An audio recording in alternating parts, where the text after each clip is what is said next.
So thanks for all coming back and sticking around for the end of the day. And thanks to the organizer for organizing a fabulous session so far.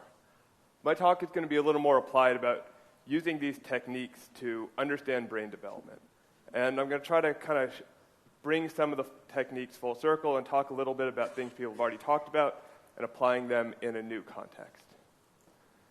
So a major tenet of cognitive neuroscience research is that cognition can be understood in terms of neural responses that are localized to specific locations of the brain and that occur in specific instances in time.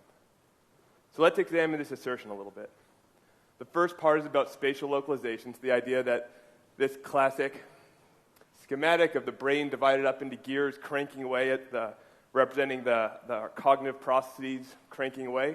Well, each of these gears corresponds to some ensemble of neurons. The second part of this assertion is that these computations are carried out during discrete intervals of time. So when I saccade my eyes over and see a face, there's some canonical neural response that unfolds over a few hundred milliseconds. That response is pretty similar each time my brain performs this operation. So this approach was pioneered by Hubel and Wiesel, of course, with tuning curves to neurons, characterizing how they respond and represent our perceptual environment.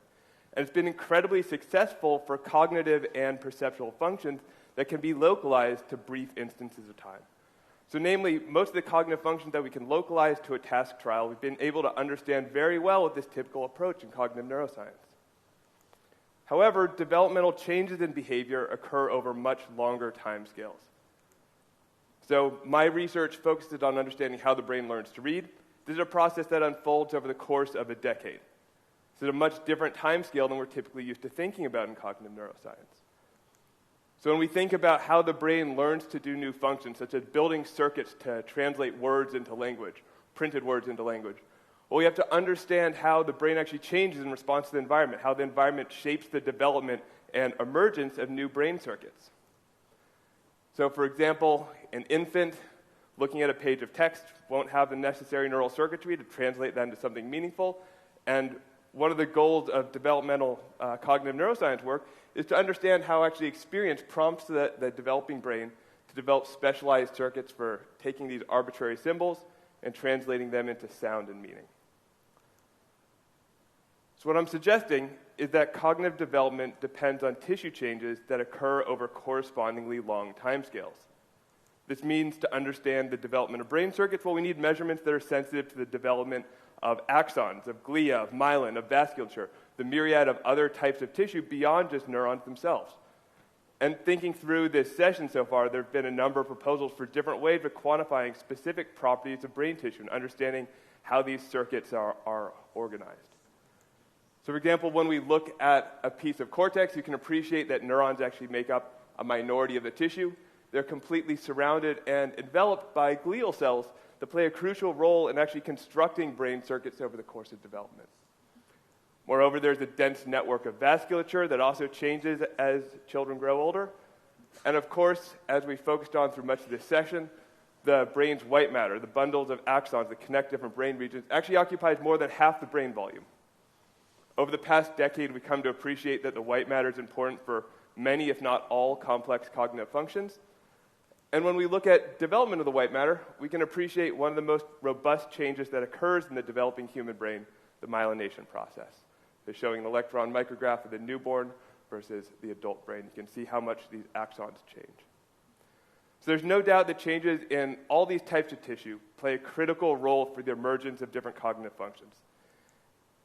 And the goal of this talk is to motivate the idea that we can begin to use MRI to quantify brain tissue properties and model the interplay between the development of specific brain circuits and specific tissue types within these circuits and the emergence of different cognitive functions.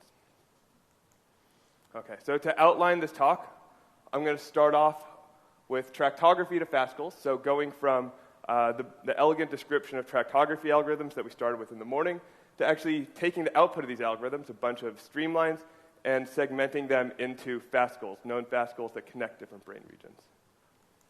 The second part is going to be on introducing some new quantitative MRI measurements that don't rely on diffusion. These are measurements that specifically quantify the volume and composition of tissue within the brain, how we can combine that with tractography to generate new insights about the brain. And then finally, I'm going to end with some ideas about combining multiple measurement modalities to dissociate different developmental processes in the brain, and also to posit and test specific models of brain development. Okay, so starting with part one. So my lab, this is going to be one of a number of different software packages. There's other packages that have been described earlier. This is a particular one that my lab maintains. You're welcome to check it out. It's online on GitHub if you're interested. And it's an automated pipeline that actually wraps up many of the individual techniques that were talked about earlier. So the goal of this pipeline is to start with raw diffusion-weighted imaging data and fit models to each voxel that characterize the orientation distribution of fibers within that voxel, and a number of the different models that were discussed this morning are implemented here. Then based on these models to generate a whole brain connectome or tractogram of fibers connecting all the different regions of the cortex. Okay? We can choose from a number of different tractography algorithms to get to this whole brain connectome. Now the next goal is defining specific fascicles that we already know about based on a rich history of postmortem dissections. So we have saved a number of predefined segmentation procedures, mainly based on the postmortem literature, that take this whole brain connectome of fibers and that divide them up into specific fascicles, such as here we see the inferior frontal occipital fasciculus tract connecting the occipital and frontal lobes. So now to quantify properties of this fascicle, to measure the properties of the tissue along this track, we take different quantitative MRI measurements, so ones derived from diffusion or from other imaging measurements, and we map that along the length of the fascicle. So this is showing the track heat mapped based on FA values. And to summarize measurements of this track for this individual's brain, we compute a track profile of measurements, or a vector of measurements along the trajectory of the track. So here you can see FA varying along the track for this one individual. And to do this, we define the track core, so basically the core within the fascicle, and we then average along the core of the track, heavily weighting the core, since, as it was discussed earlier, there's less partial voluming within the center of the track. And we use that to generate this vector of measurement, or a track profile, quantifying properties along the track length. Okay. So what we get out of this are these vectors of measurements. This is showing FA values along the inferior frontal occipital fasciculus for a large group of subjects. Each gray line is an individual. What you can appreciate is some things that other people noted earlier on. Measurements such as FA vary substantially within a track due to properties such as the orientation or the relative crossing of fibers. But this variation is actually quite consistent across individuals. When we divide this data up, so this is actually in a group of children here, and we divide this data up into the younger versus older children, shown in red and blue here, you can appreciate that for both the left and right hemisphere track, there's a large portion of the track where we don't see any changes, but we do see highly significant changes localized specifically to the portion of the track that's entering into the frontal lobe. So one important point when we think about analyzing white matter development or analyzing white matter in relation to cognitive functions is that these measures generally vary substantially over the track length. They vary due to meaningful characteristics of the white matter, and it's important to take account of that when we analyze our data. Okay. So in thinking about development, the idea of reproducible and scalable computations has become quite important. I'd say for the field as a whole, too, with data sets such as the Human Connectome project coming out, the idea that we used to do these processes of segmenting white matter by hand, and now we need to have routines that we can run on hundreds or thousands of subjects and obtain reliable measures.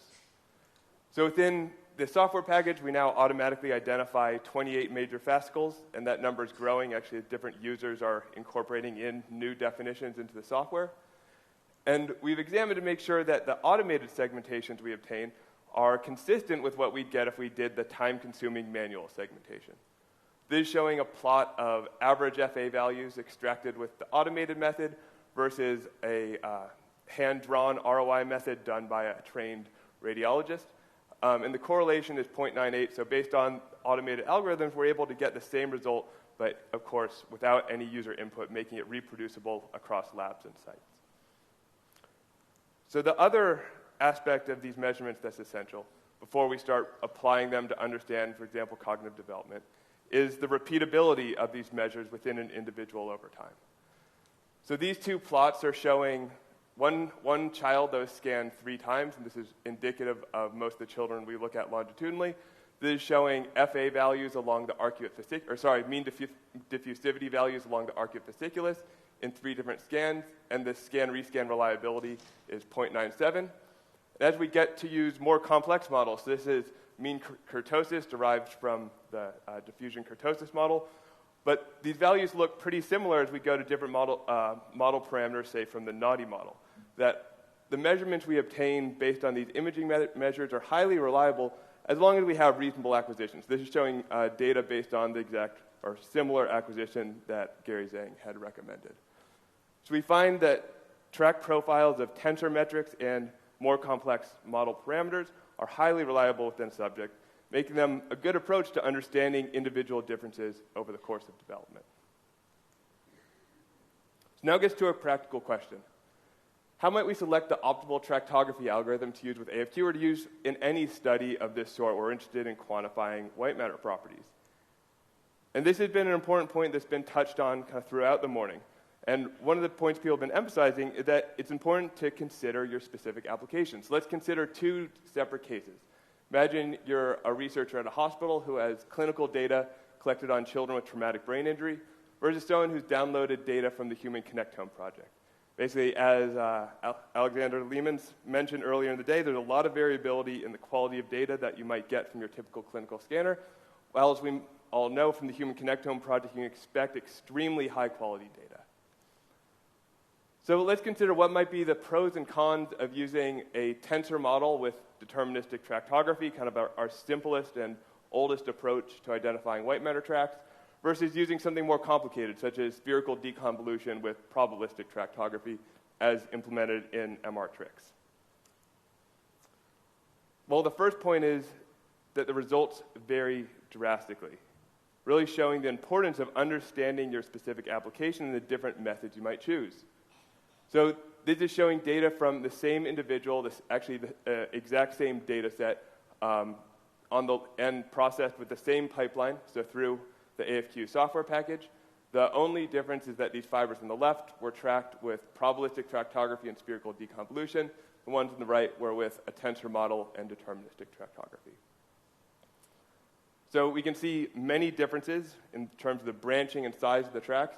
And these 2 different models also posit specific different points about the organization of white matter anatomy. For example, here, the spherical deconvolution model proposes that these 2 tracks are interwoven and partially overlapping, whereas the tractography done on the right side over here suggests these tracks are spatially separated. Okay, so we can notice big differences in the trajectory of these tracks. This might give us some alarm, but there's both some positive and negative things we can take away from this. So when we take these 2 tractography estimates with different models but on the same data and we overlay them, what we find is that we generally find the same core track. Okay, so you can see that for about 80 to 90% of the track length, well, the tensor-based and the spherical deconvolution-based tractography are highly similar. However, in terms of the cortical endpoints, this is showing the endpoints of these tracks projected to the cortical surface, they differ substantially. So the main point is that when we're considering what algorithm to use, it's really important to think about the specific goals of our study. If your goal is detecting differences, say, in children with traumatic brain injury, and you're interested in looking just at the core of these major fascicles, maybe the selection of the algorithm isn't going to play as large a role. But if you're interested in determining the cortical endpoints of the pathways, your selection of algorithm is going to hugely, hugely change your results. So it's an important point about thinking very carefully about which algorithm is appropriate based on your specific data and the goals of your study. Okay, so the summary of part 1 here. So the automated fiber quantification package, as well as a number of other packages, are able to reliably identify major fascicles in the brain and quantify tissue properties along these fascicles. And the results we get depend on selecting the appropriate diffusion model and tractography algorithm for our specific research questions. So let's move on to point 2. So now I'm going to go through new quantitative MRI measures of tissue volume and composition and show how these are complementary to what we already get based on diffusion imaging. So most of our models of the diffusion process are based on kind of simplified environments of oriented cylinders, such as these ones here, with water particles shown in blue diffusing around these. And one of the beauties of diffusion is that it's very sensitive to changes in tissue. And based on more complex biophysical modeling, we can start to generate hypotheses about the actual biological processes that are driving these differences. Okay?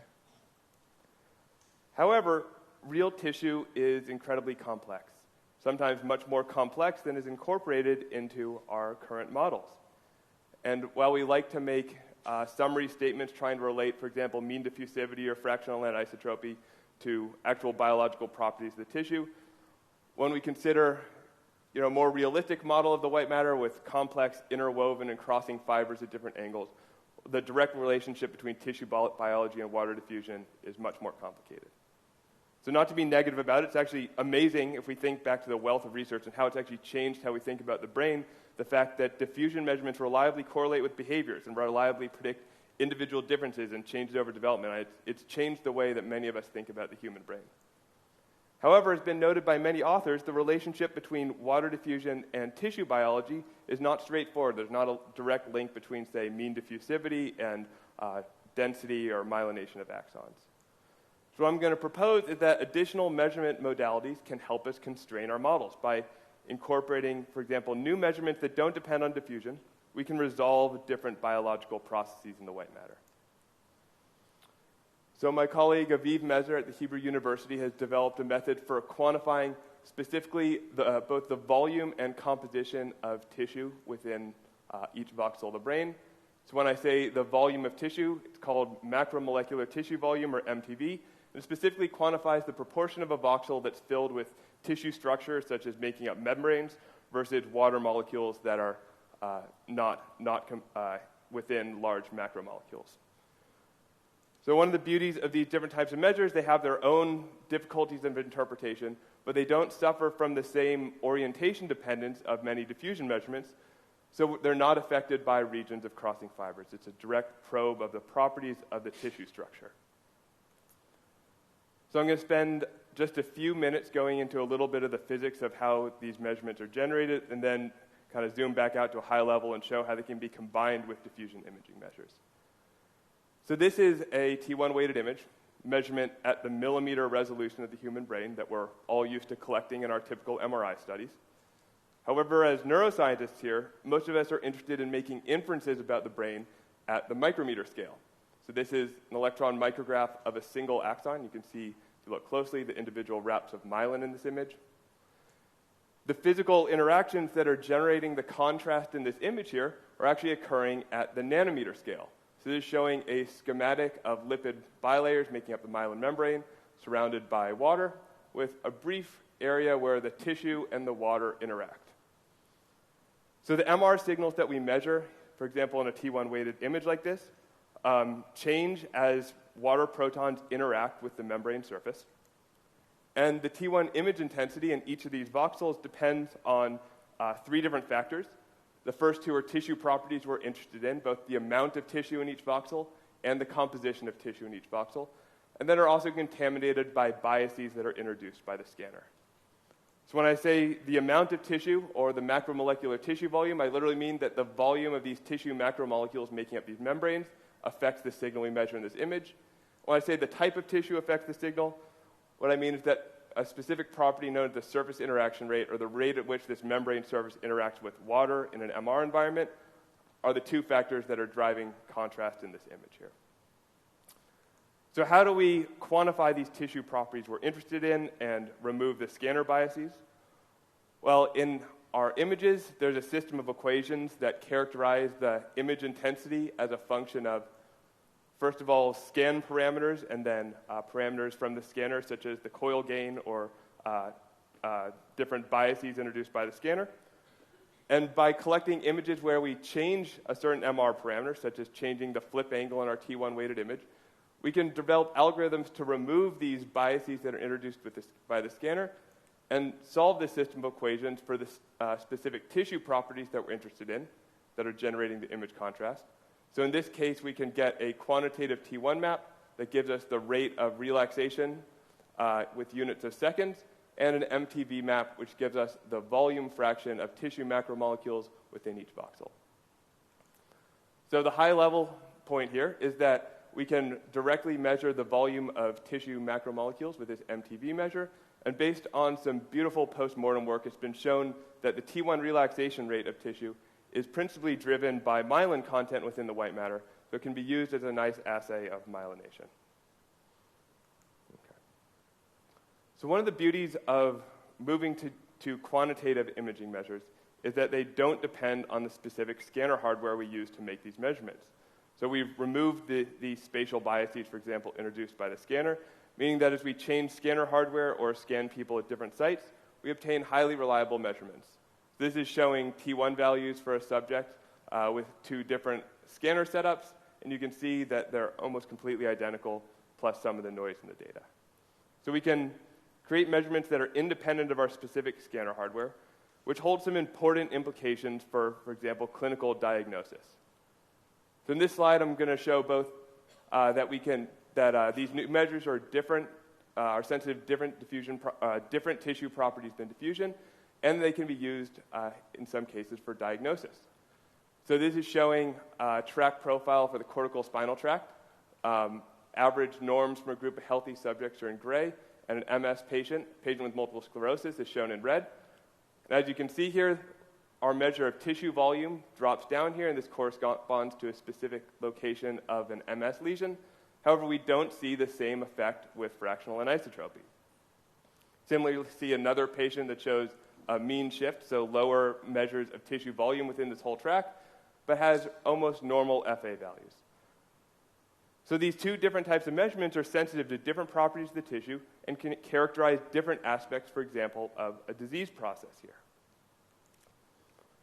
So in summary of this second part of the talk, we can use MRI to quantify many important properties of the tissue. For example, we can directly measure the volume of tissue macromolecules, and we can also quantify the T1 relaxation rate, which is sensitive to myelin in the white matter. And secondarily, quantitative MRI measures are independent of the specific scanner hardware and pulse sequence. This opens up interesting new diagnostic applications and also new possibilities for doing cross-center studies. Okay, so finally, I'm going to conclude by discussing how we can combine these different types of measurements. Now we have a kind of list of different quantitative measures of the brain, and we could expand it much more by incorporating the more complex diffusion models that were presented earlier. How can we incorporate these different measures to, for example, dissociate different types of developmental processes or posit specific models of white matter development and test them? Okay, so we can ask ourselves a few different questions. So first, what can we learn about development with quantitative MRI? For example, do different types of tissue have distinct maturational time courses? For example, do changes in the myelin or changes in astrocytes follow distinct time courses and predict different types of behavioral development? Or which properties of the white matter are related to behavior? Studies have shown correlations between many different types of diffusion measures. What is it about these measures that are picking up on interesting individual differences? And put in a different way, can we model how properties of the white matter affect cortical computation? In other words, why do white matter properties predict behavior? I think for many of us in the room that are thinking about applying these diffusion or quantitative imaging measures to understand cognitive function, this is kind of the key question. Can we actually develop models about how these different parameters relate together and affect how the cortex is computing information? Okay, so I introduced a few new types of measures, and we're all, throughout this series, familiar with the idea of mean diffusivity, the apparent diffusion coefficient. And I'm going to go into a little bit of detail of how we can combine these different measures, and you can expand this in your mind to think about other additional measures you might be collecting, to think about dissociating different processes in the brain. And I'm ahead of time going to note one annoying thing for those of you that aren't used to thinking about quantitative T1 mapping. I'm going to switch from saying T1 to R1. All this means is it's the reciprocal, so 1 over T1. And it's something you'll notice throughout the literature. Okay, so first of all, let's look at measuring specific changes in macromolecular tissue volume, so measuring the growth of new tissues within white matter tracts. So this is showing MTV growth curves for 9 tracts in the left hemisphere, age is on the x-axis and macromolecular tissue volume is on the y-axis. And let's zoom in and look at two particular tracks. So this is showing MTV growth curves between the ages of 8 and 40 for the cortical spinal tract and the inferior longitudinal fasciculus here. So we can notice some similarities. We can see that tissue growth is happening early in childhood, and then there's some period of time when this growth stops and the brain has reached its static mature level. But when we compare the growth curves for these two tracks, you can appreciate some interesting things. So first of all, the developmental process for the inferior longitudinal fasciculus continues for roughly double as long as it does for the cortical spinal tract, and the magnitude of tissue growth, the amount of new tissue that these tracts generate over the course of development, is highly different. So the inferior longitudinal fasciculus generates roughly double the amount of new tissue compared to the cortical spinal tract here. Okay. This begins to start matching some of our intuitions about cognitive development too, relating the relative development of different pathways, such as cortical spinal tract, which is related kind of basic sensory and motor functions, which develops relatively early, versus the inferior longitudinal fasciculus, which is important for a number of later developing cognitive functions, one of which particularly is the development of skilled reading, and continues to develop much later into young adulthood. Okay, so we're looking at these different parameters. Now we can ask ourselves, does each MRI parameter measure the same underlying biological properties? Or put a different way, can we detect multiple developmental processes in the white matter based on looking at the relationship between these measures? So to get at this, we can first calculate the amount of tissue growth in each tract, so the volume of new tissue that we measure in each tract. So for example, by looking at the value in 8-year-olds versus the average value in adulthood, calculating the average amount of growth in these tracts. And we can start comparing that across the different measures. So this plot here is showing along the x-axis the amount of tissue growth for each of these tracts you see here. The colors in this panel match the colors of the rendering over here. This is showing the amount of tissue growth measured with macromolecular tissue volume, predicted based on R1 values, so the amount of growth we measure in R1 values versus the amount of growth we directly measure with MTV values. What you can see is that they're indexing basically the same thing. So as there's a growth of new tissue, we see a corresponding change in R1 relaxation.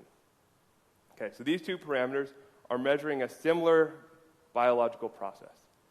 However, when we now compare the development of R1 values to the development of mean diffusivity, we see these two parameters are indexing completely different developmental processes. So once again, this is showing the magnitude of R1 development on the x-axis versus the magnitude of mean diffusivity development for each of these tracts on the y-axis. And you can appreciate there are tracts such as the SLF and ILF that show the exact same amount of change in terms of diffusivity, but have widely differing amounts of change in terms of R1. And similarly, the SLF and the cortical spinal tract that show the same amount of growth in R1 values, but widely different amounts of diffusivity change. Okay. So to summarize what we see as we start combining these different measurements together is that R1 and macromolecular tissue volume are sensitive to this same developmental processes. However, diffusion is sensitive to independent processes. So that's sensitive to different developmental aspects that we measure in the white matter. Okay, so looking forward, so this is an observation that these measurements are picking up on different aspects of white matter development. And looking forward, we'd like to get to the point where we can posit specific models about the process of white matter development, what parameters characterize this process, and use those models to generate useful and interesting predictions. So this is showing the average lifespan change, and it's normalized. You don't have to worry about the y-axis here. So they've been normalized to be on the same axis. And this is showing the average change, rate of change we see in diffusivity measurements versus R1 measurements. And this is across all these tracts we measure, across the lifespan, so going from age 10 to age 80. And this was with a large cross-sectional sample of data. So on first appearance, you can see that these curves take different shapes, right? And we got that point a little bit looking at the differences in the amount of growth in the two measures. But now by plotting them out, we can see that these growth curves take different shapes. And we can begin to posit specific models characterizing how this process evolves over the course of the lifespan. So we can think of a number of different models that we can posit and fit to these data and determine which model best characterizes the developmental process. So in terms of the R1 data, we see that a symmetric model, basically a second-order polynomial, almost perfectly characterizes all the variance in this data. So in red is shown the lifespan data with confidence intervals at each age, and black is showing the prediction of a second-order polynomial model. And you can see that the model almost perfectly matches the data and does so better than any of the other models that we've posited. So based on this model, what kind of predictions can we now make about the developmental process? Well, first, this model predicts, since it's a symmetric model, that change over the lifespan is going to be symmetric, where you're going to start, each track will start and end at the same place, so that the rate of degeneration later in life is going to match the rate of growth early in life. We can confirm this prediction based on looking at the R1 values for each fascicle at age 10 versus at a symmetric point later in life in old age, around age 80. And along the x-axis is the measurement of each fascicle at age 10. Along the y-axis is the measurement of each fascicle at age 80. And we see that all these measures fall right on the identity line, meaning that our model makes this prediction that lifespan growth should be symmetric, and we confirm this based on the measurements. So how do we interpret this? Well, as we've said, R1 has been shown to be highly sensitive to the growth and degeneration of myelin.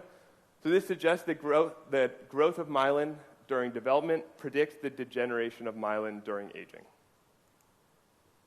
Okay, so in summary, the time course of R1 and diffusion changes demonstrate that multiple biological processes drive changes within the white matter over the lifespan. So based on combining quantitative MRI measurements, we can dissociate different types of changes in the tissue. In terms of R1, a symmetric model predicts R1 changes over the lifespan. So the important high-level point here is that models provide insight into the mechanisms and generate testable predictions about the development and aging process. Now, finally, looking forward, I think it's exciting thinking about how we can combine diffusion imaging, tractography, additional quantitative MRI measurements, and more complex biophysical models to measure tissue properties and use these measurements to make predictions about both the development process and the emergence of different types of cortical computations or cognitive functions in living humans. So thank you all for your attention and for sticking around for the end of the session. Of course, thanks to my collaborators and funding sources as well.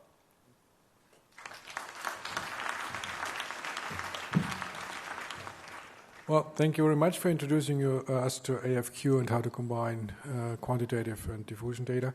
Any questions? So I had a question about R1 and MTV. I thought that you generate these measurements with the same in one measure. Is that correct? Yes, so you're saying one scan acquisition generates both R1 and MTV measures. Yes, that's correct. So the high correlation between these two parameters may be methodological rather than biological. That's a great question. Yeah, so that could have been the case, but we've confirmed this. So this is Aviv's work, has confirmed it based on basically making different kinds of phantoms and showing that the measurements actually dissociate different types of biophysical properties. So, for example, cholesterol will have a huge impact on the R1 signal, whereas it won't on the MTV signal. So these are dissociable properties. And we've also found different instances where they do correlate with, one correlates with a certain type of behavior and another doesn't. It just turns out, and it could have turned out either way, but it turns out that over the course of development and aging, that they're both closely linked together. Okay, thank you. Over there. Your MTV measure, your MTV measure, you gave an impression that it is basically measuring myelin sheets. Mm-hmm. But in the white matter, you have also oligodendrocytes, or in gray matter maybe astrocytes. Is it only myelin or also the other stuffs? No, it'll be any large molecules making up, for example, membranes and components of cells. So any of these different types of tissue will drive MTV in the same way. Just so happens that a large majority of the macromolecules in the white matter are composed within the myelin sheath. So that could be why it turned out that in practice, MTV and R1 are both highly linked together. It's also a really interesting question, and I think that the longer-term goal is to start developing and combining, more quantitative measures that'll dissociate, for example, the different cell types you said. And I think it's a really promising and interesting area of research. And do you think that your model is equally basically suited to white as to gray matter, or? Yeah, so based on these measures, you can see many interesting features within the gray matter too. So you can start to see regions of the gray matter that are presumably more or less myelinated. So you see, if you map these measures onto a cortical surface, you see a lot of contrast between different areas, and it matches what we know based on histology. So, yeah. Yes, hi, thanks for the great talk. I was wondering, did you explore correlations with some of the diffusion features that you could obtain from MTV? Like, is MTV correlated somehow with, let's say, apparent fiber density or the anisotropic power maps or some of these advanced features or properties we can get from diffusion? That's a great question. It's one thing that we're working on now, is basically looking, now that we have a number of different measures, thinking about which ones index the same thing, which ones index separate things. And one of the surprising things has been how separate MTV is from a lot of the diffusion measures. And we haven't yet done a full investigation of more complex biophysical models, but that's the next step and something we're working on. So,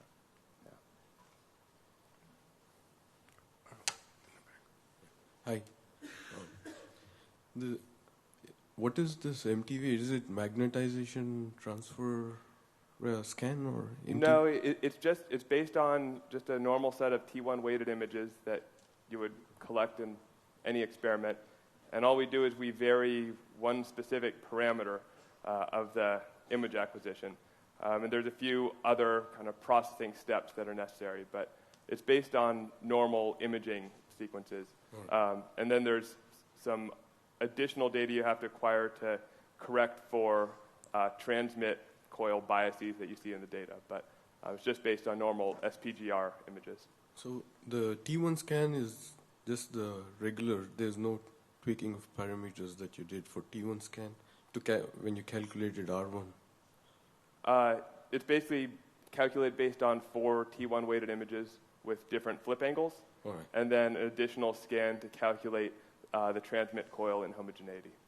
And then after that, it's all in the fitting algorithms that are done. I'm happy to go into more detail if you want to talk later. But this scans which are sensitive to macromolecule concentration, it could be either myelin or free water as well, right? So not water. They quantify the proportion of each voxel that is filled with macromolecules versus water molecules. So an MTV value of 0.2 would mean that you have a concentration of water of 0.8.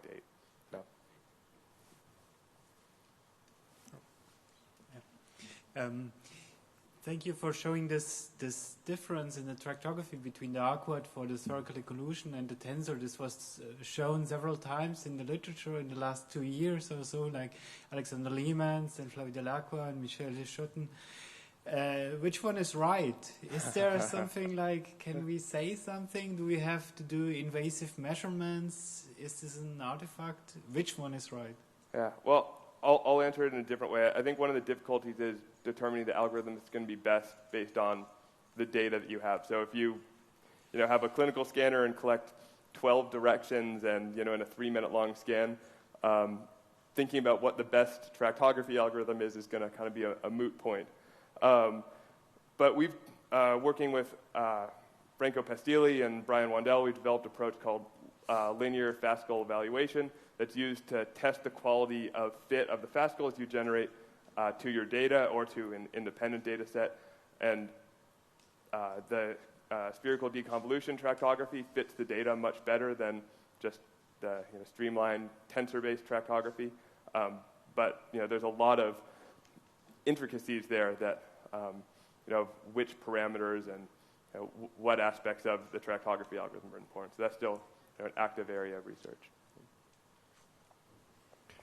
Good. Thank you very much.